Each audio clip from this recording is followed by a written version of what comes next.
పూల సాగుతో రైతులు మంచి ఆదాయం గడిస్తున్నారు. ఒకప్పుడు అరకొరగా సాగు చేసే ఈ పంటకు నిలకడైన ధర ఉండటంతో నెల్లూరు జిల్లాలో రైతులు ఈ పూల తోటల సాగుపై ఆసక్తి చూపిస్తున్నారు. మొక్క నాటిన 2-3 ఏళ్ల పాటు పూల దిగుబడులు రావడంతో సంప్రదాయ పంటలకు స్వస్తి పలికి ఈ పూల సాగు చేపట్టి మంచి లాభాలు గడిస్తున్నారు.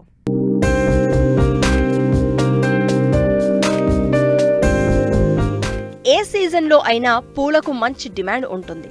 దీని ప్రాధాన్యాన్ని గుర్తించిన రైతులు పత్తి, వరి, మొక్కజొన్న వంటి వాణిజ్య పంటలు కాకుండా పూల సాగుపై దృష్టి సారిస్తున్నారు.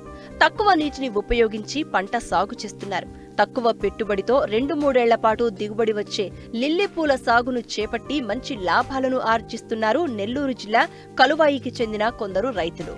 ఇదిగో ఇక్కడ కనిపిస్తున్న ఈ లిల్లీ పూల తోట కలువాయి గ్రామంలో ఉంది.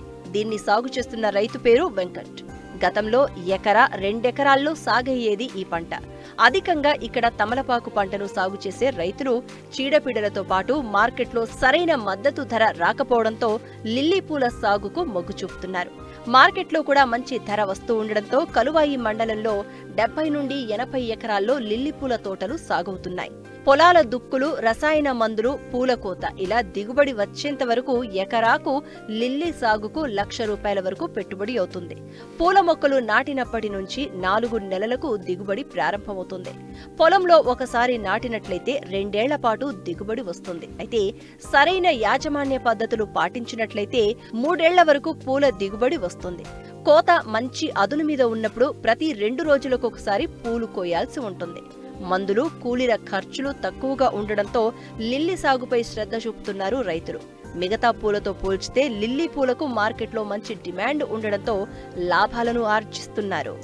మేము గత 15 ఏళ్ల నుంచి ఈ గడ్డ సంపంగి, దీన్ని లిల్లీస్ అంటారు, దీన్ని సాగు చేస్తున్నాం. ఒకప్పుడు ఇది 1-2 ఎకరాల నుంచి సాగుదారిలో ఉండింది. ఇప్పుడు యువత అందరూ దీని మీద ఎక్కువ మొక్కు చూపడం వల్ల ఇప్పుడు వచ్చేసి ప్రస్తుతానికి 70-80 ఎకరాల దాకా ఇది సాగుబడి అవుతుంది. దీనికి 1 ఎకరాకి పెట్టుబడి మ్యాక్సిమం ₹1,00,000 దాకా ఖర్చు అవుతుంది. దిగుబడి అనేది సంవత్సరానికి 3-5 టన్నుల దాకా దిగుబడి వస్తుంది. రెండో సంవత్సరం కూడా 5-7 టన్నుల మధ్యలో దిగుబడి వస్తుంది. దిగుబడి ఆశాజనకంగా ఉంది.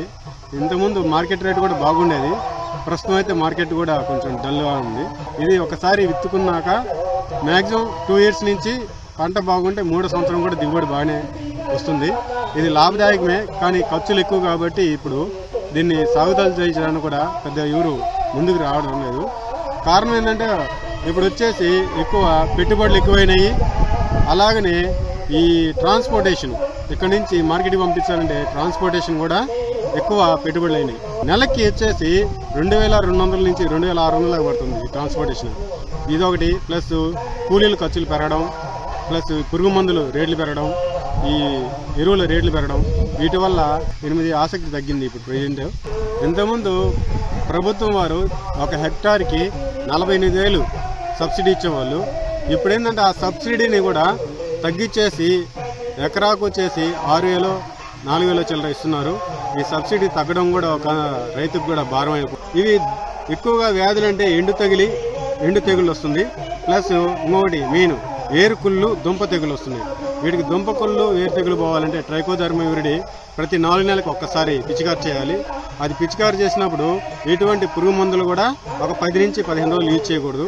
తర్వాత వచ్చేసి ఎండు తెగులు వచ్చినప్పుడు దీనికి ఎక్కువ కార్బండిజం కానీ లేదంటే మనకు ఎక్కువగా బావిస్టాన్ పొడి, మ్యాంగోయిజం, ఈ రెండింటిని కొట్టుకోవడం వల్ల ఆ తెగులు నివారణ అవుతుంది. ఇంకోటి ఏంటంటే పూల పైన, ఈ కాండం పైన మచ్చలు ఎర్రమచ్చలు పౌడర్, ఎర్రమచ్చలు లాంటి పూలు కూడా చెడిపోతాయి గుగ్గురు వచ్చినట్టు.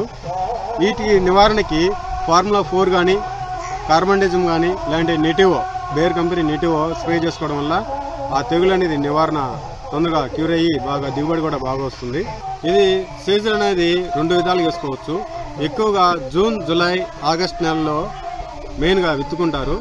తర్వాత వచ్చేసి సెకండ్ ఆప్షన్ వచ్చేసి జనవరి, ఫిబ్రవరి చివరి మాసంలో విత్తుకుంటారు.